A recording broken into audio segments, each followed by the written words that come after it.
There's a culture at the highest levels of the Democratic Party. This is why we say on here and in other places that in 2025, and I think we just said it earlier this week, you can't be a Democrat and say and a Christian or whatever Democrat. No, this is why we say that, because it's a culture. To Charlie's murder, and how do you feel about the way things may go from here?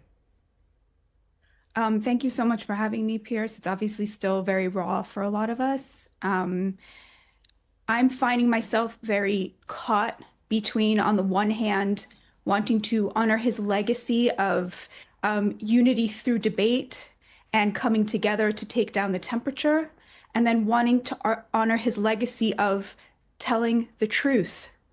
And the truth is, this is not a both sides issue.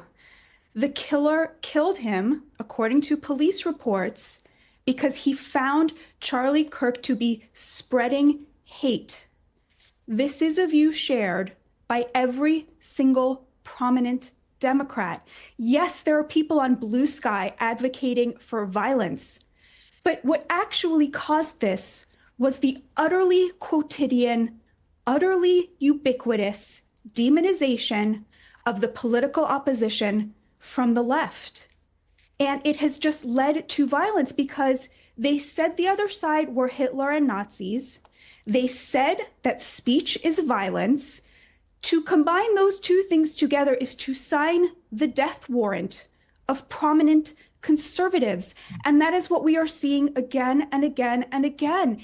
And it is utterly facetious to suggest that there is any comparison between political violence on both sides. Every example they bring is not actually showing that, whether it's Governor Shapiro, whose attempted assassination was from a Free Palestine leftist, or whether it was the Minnesota assassinations, which were from somebody who said he was operating at the behest of Democrat Governor Tim Walz. There is a culture among Democrats at the highest level to suggest that their political opposition are a danger, and that suggests that their lives are forfeit.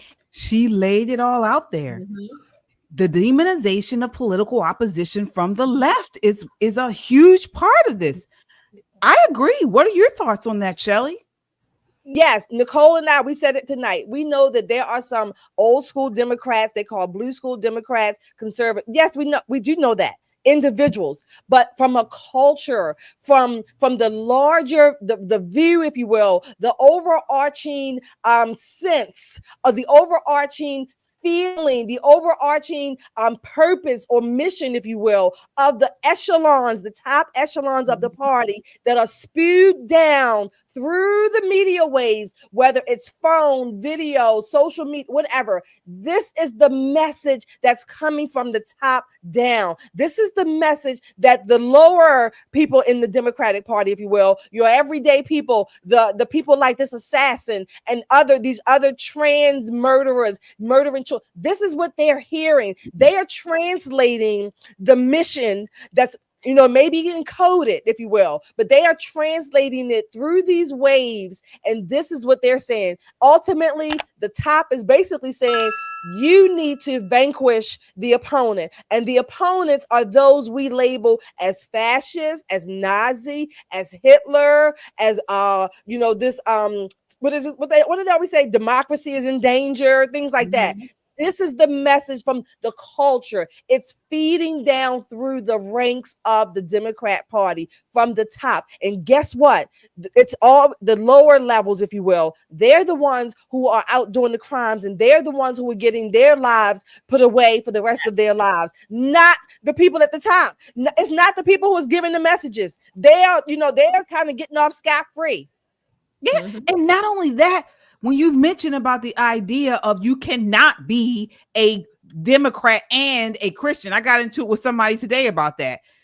They have literally removed God from the platform. And then you had just 2 weeks ago, Senator Kane from Virginia saying that our rights come from government and not God.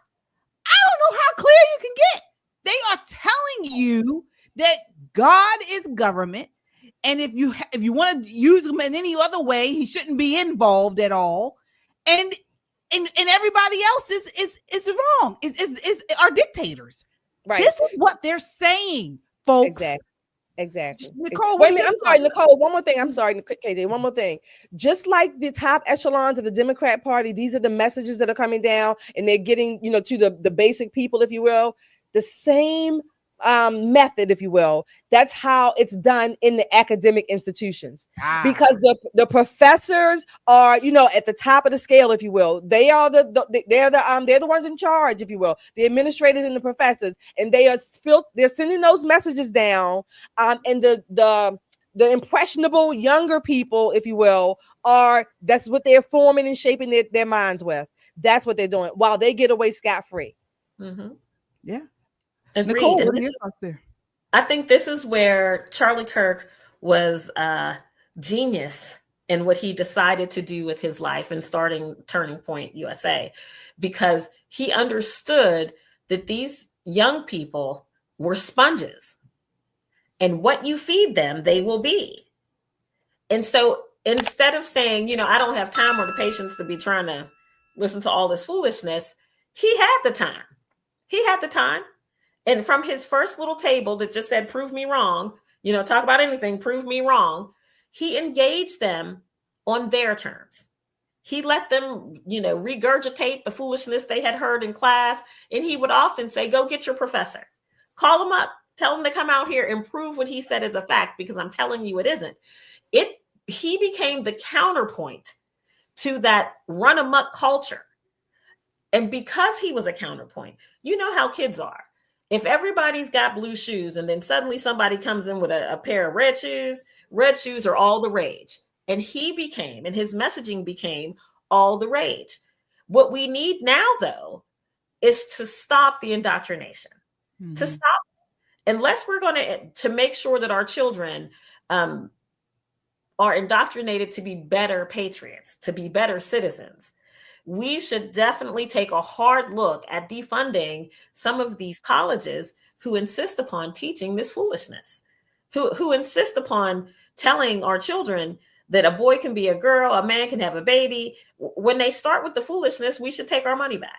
As a taxpayer, I think that would be a good, as we say, clawback. Let's claw back our money and make them fend for themselves.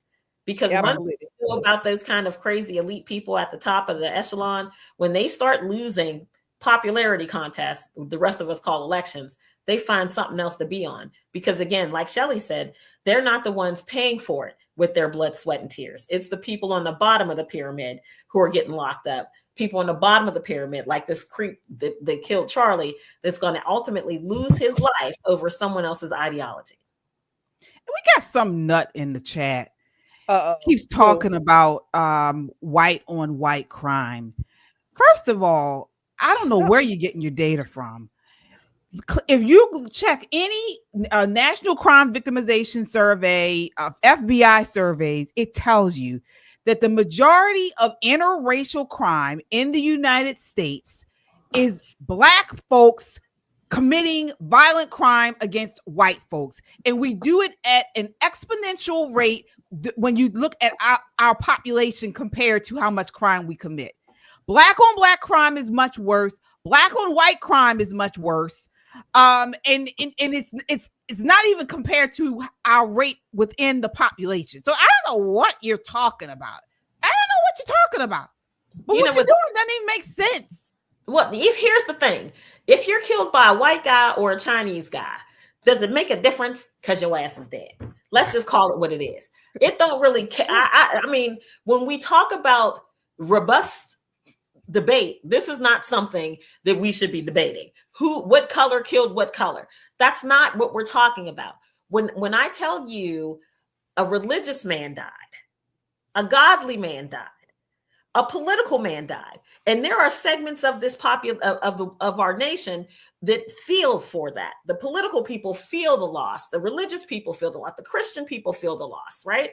We don't give a fat rat if this was a dude dressed in ladies' socks, that's half Indonesian. Makes me no difference. He's a monster. It makes no difference what color your skin is. White on white crime, black on black crime. It makes no difference. Crime is the problem, not the skin tone. Yeah. Well, and the difference to me, because one, I'm black, okay? And when I know for a fact that, again, I've lived in Baltimore City for the majority of my life. It is a majority black city. I know that most of the crime committed in Baltimore City is by black people. Most of the crime that it really anywhere in the country that is committed against black people, murders and things like that, are usually from a majority other black people. I'm not afraid of white people.